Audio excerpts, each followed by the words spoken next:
I got an email from my boss saying, hey, don't panic, but when you get back, you don't have a job, we're shutting it down.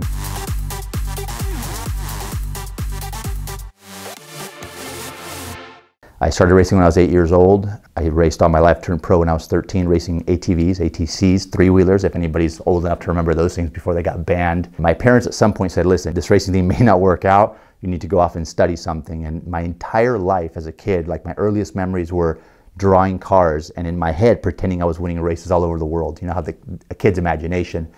And so I drew cars my whole life. And so by the time my parents sit me down and have this conversation with me, I'm 16, 17, I could draw the hell out of a car. I was pretty good at drawing cars. And I had just read an article celebrating the 100th anniversary of the automobile in 1986, US News and World Report. I don't even know if that magazine still exists. And there was a sidebar article in the magazine that had Jack Telnack, the then VP of design at Ford. And he's standing there in this Hugo Boss looking suit with a concept car behind him and these concept car sketches. And I was like, oh, that's what I want to do. Studied car design at Art Center, became a car designer. I graduated in the spring of '92. Was lucky enough to work for Mitsubishi right out of school, and super lucky that I had the director of design there as a gentleman I had interned under when he was at Chrysler, Chrysler Pacifica's Advanced Design Studios in Carlsbad, California. Loved me, was a fan of my racing and just my passion for cars. So he was a design director at Mitsubishi at the time, and I was really lucky in that some car designers will spend a career, their whole career at a car company or two car companies and never really get a design credit. And Roger Zremek, who was this gentleman, believed in me, pushed me a lot, got me out of my comfort zone because I'm a 22-year-old kid out of school. My claim to fame while I was at Mitsubishi, I did the 97 Eclipse. So the 1997 Mitsubishi Eclipse is a car that I got a design credit for. And that was 2 years into it, again, so super, super lucky. I also worked in the design world for Porsche. A lot of people don't know the Porsche Carrera GT was designed in Huntington Beach, California, not in Germany. I was there during the development of that car, is all that I'm allowed to say about that.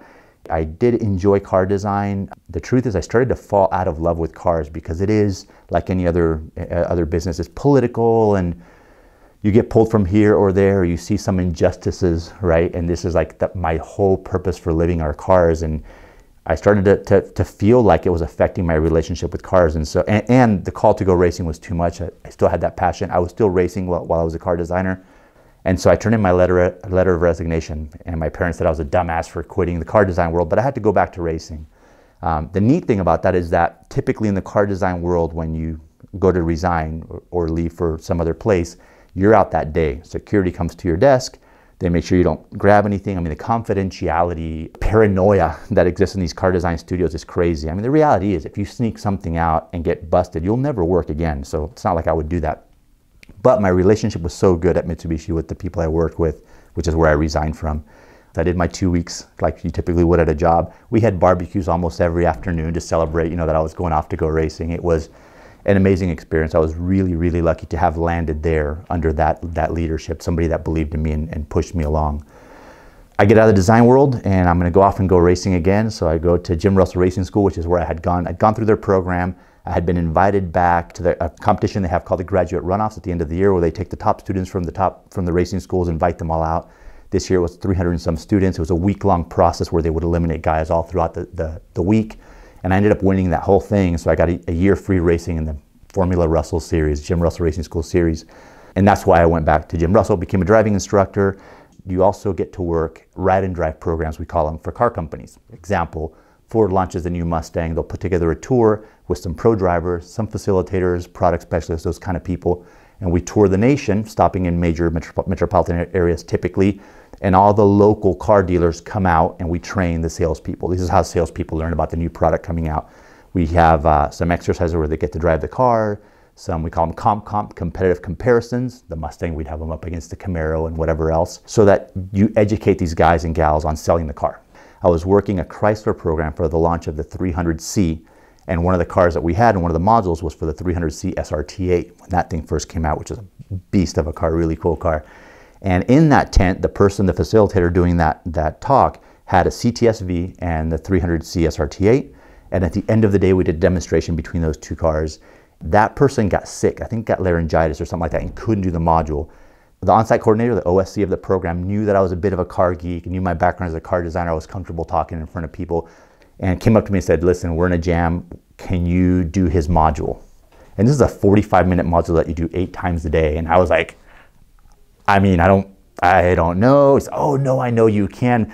This is a repeating pattern in my life. People pushing me outside my comfort zone, but really making me better. It's one of those deals where you couldn't say no. I was voluntold to do this.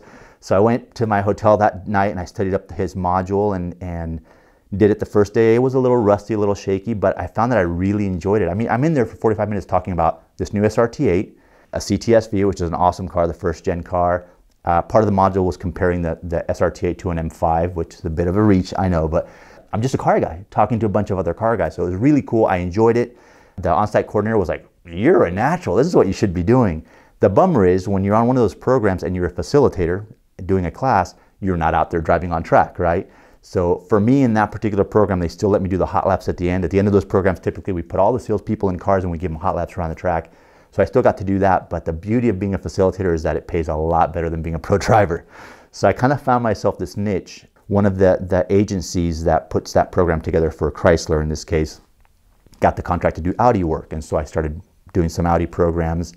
They offered me a position to be the first chief instructor of the Audi sports car experience in Sonoma, California, back in 2007 with this car that had just come out called the Audi R8, which is a car that's near and dear to my heart. In doing some of that work, I met other people along the way. I met a gentleman, Paul Fanner. He's the guy that started Racer Magazine and a really influential figure in my life as well. And he had this idea to do an internet TV show on cars, which I know today that's like the normal thing, right? We were the first to do this in 2008 on cars. And he said, well, you're going to be the host. We're going to do design reviews using your design background. We're going to do performance reviews using your racing background. This is like a dream job. It sounded like a dream job. I took it. It lasted 2 years. Our financial partner was Jay Penske, Roger Penske's youngest son. For 2 years, it was a dream job. I mean, I worked my ass off. I wrote every script. I took it super seriously. I mean, I really got into it and I worked super long hours, but it never, ever felt like work. Never felt like work. I would pick up a brand new car from a manufacturer on Friday, or it would get delivered to our offices. I would drive it over the weekend and start kind of formulating my thoughts and creating a loose script. Monday, we'd put the car in the studio and do all the beauty shots inside a studio. Tuesday, Wednesday, or Thursday, or any two of those days, we'd take it out to a racetrack somewhere and I'd slide the shit out of it while I'm talking about it, which was just amazingly cool. Thursday, we'd shoot the car some more, and Friday, they'd pick it up and I'd get a new something else, a new fandango from somebody else. It was amazing. This is kind of the neat thing about that job too. When we had some slow periods, I could still go back and do programs for Audi or Ferrari or whomever else I had been working for in the past. And I was down in South America doing a program for Audi, and I got an email from my boss saying, hey, don't panic, but when you get back, you don't have a job, we're shutting it down. And I'm like, how do you not panic when you get that email, right? I was like looking at it going, what? Even that, the fact that the on-cars thing happened, and for 2 years I was on camera design and road test editor, led me to other things. I almost became one of the hosts of a show based on a show about three English guys talking about cars. You guys know what I'm talking about? I got right down to, I was one of the last candidates and didn't get it. It was the US version of the show, the second generation of the US version of the show. And as much as I know it sounds like sour grapes, having watched it last year, I'm kind of glad I didn't get it, because it just, I couldn't be part of a bad car product. It still would have been amazing to be on TV doing car stuff, because I'm sure it's going to lead to other things for those guys, but it was pretty terrible.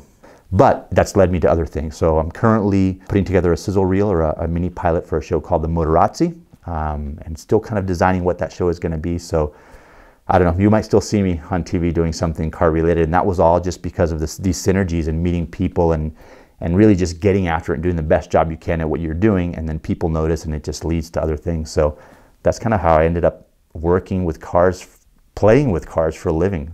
And I hesitate in saying this because I don't want anybody to hear this. It's what I would do for free anyway. And the fact that they pay me to play with cars, it's like, done, sign me up.